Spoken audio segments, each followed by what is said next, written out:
Saya yakin ini mungkin perbaikan untuk perbaikan ke depannya, sehingga di BGN itu semakin transparan, akuntabel, dan betul-betul keinginan Bapak Presiden bahwa ini uang rakyat yang harus betul-betul dikawal, tidak ada terjadinya korupsi, tidak ada terjadinya penyimpangan, tidak ada terjadinya menguntungkan kepentingan perseorangan, kelompok maupun golongan. Nah, ini yang sedang kita usulkan dan alhamdulillah mendapat dukungan dari Komisi 13.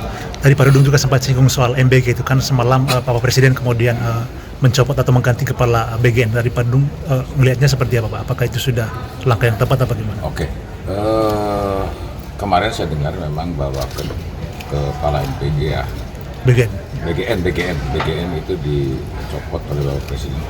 Saya punya keyakinan bahwa Bapak Presiden sudah lama mendengar informasi, mencermati, menganalisa, mengevaluasi berbagai sumber yang masuk ke beliau, sehingga langkah yang tepat.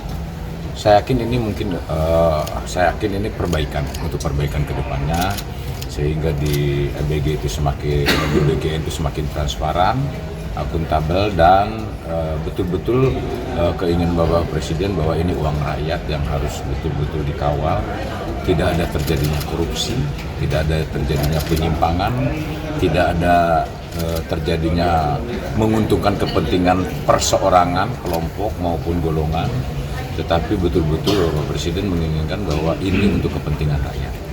Bapak Presiden ingin sumber daya manusia ke depan ini unggul, dengan bergizi, maka anak akan menjadi pintar dan sebagainya. Saya rasa itu Presiden, saya yakin Bapak Presiden sudah mendapat masukan-masukan, dan tentunya disampaikan oleh Mensesnek kemarin dari 1,5 tahun yang sudah dilakukan oleh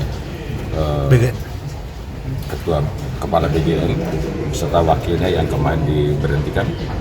Banyak hal-hal yang sudah dilakukan secara positif, dan ke depan ini perlu evaluasi, dan pergantian ini saya yakin mudah-mudahan ke depan akan lebih baik dan kita kawal. Pak Izin, pada saat ini juga tadi kan Kejagung juga sedang menggeledah kantor BGN gitu, dan sebelumnya kan kalau nggak salah Pak Dudung juga sempat menemukan bahwa di lapangan ada terjadi praktek semacam jual beli titik dapur gitu.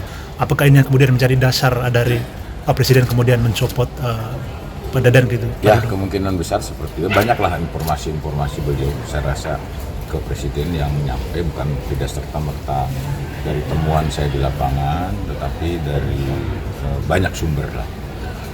Kalau saya kan dulu udah sebulan yang lalu mungkin saya sidak ke lapangan, ada hal-hal ketimpangan, tapi yang baik juga banyak.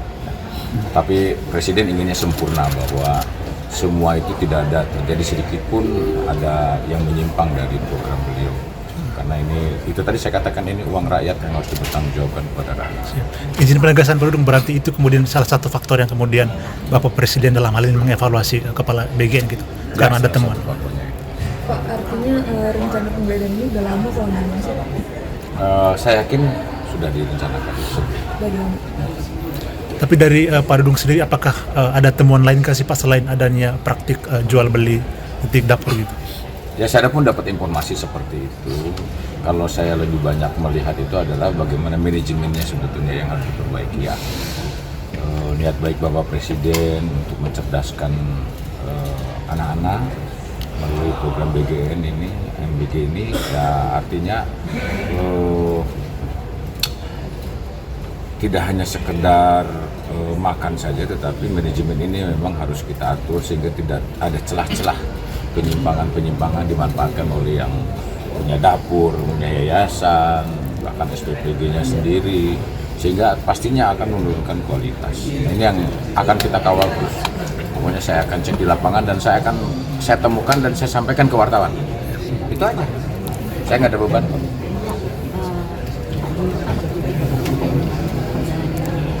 Pak Prabowo gitu, kalau dari PSP sendiri menanggapi kritikan ini gitu terkait dengan perjalanan Pak Dino Patijala yang kemarin Patijala mengkritik intensitas kunjungan Pak Presiden. Iya. Itu kalau dari PSP sendiri menanggapi kritikan itu bagaimana? Ya, kritikan itu kan boleh-boleh saja dan diatur oleh undang-undang juga ya. saya menghormati, menghargai bahwa apa yang disampaikan Pak Dino Patijalal dan bahkan Pak Teddy juga ya menjawab. Ya Teddy itu kan anak muda lah ya. Tapi setahu saya ya, gambaran saya, sekelas Bapak Presiden ke luar negeri itu pasti ada tujuan strategis yang lebih tinggi, yang tidak cukup dengan Zoom. Karena Zoom itu kan pasti ada kerahasiaan yang harus terjamin, bener nggak? Bisa termonitor, kita aja HP ini aja termonitor, saya ngomong kemana-mana nih, betul nggak? WA saya juga bisa termonitor oleh siapapun, bisa dibongkar.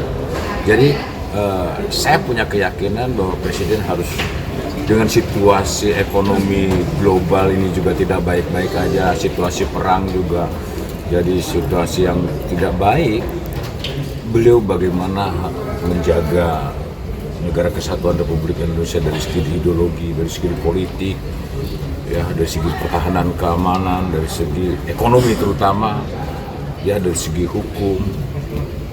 Itu kepala negara itu tidak serta-merta menyelesaikan hanya internal di negara kesatuan Republik Indonesia, tetapi harus bekerja sama, hubungan bilateral dengan beberapa negara, karena kita tidak bisa berdiri sendiri.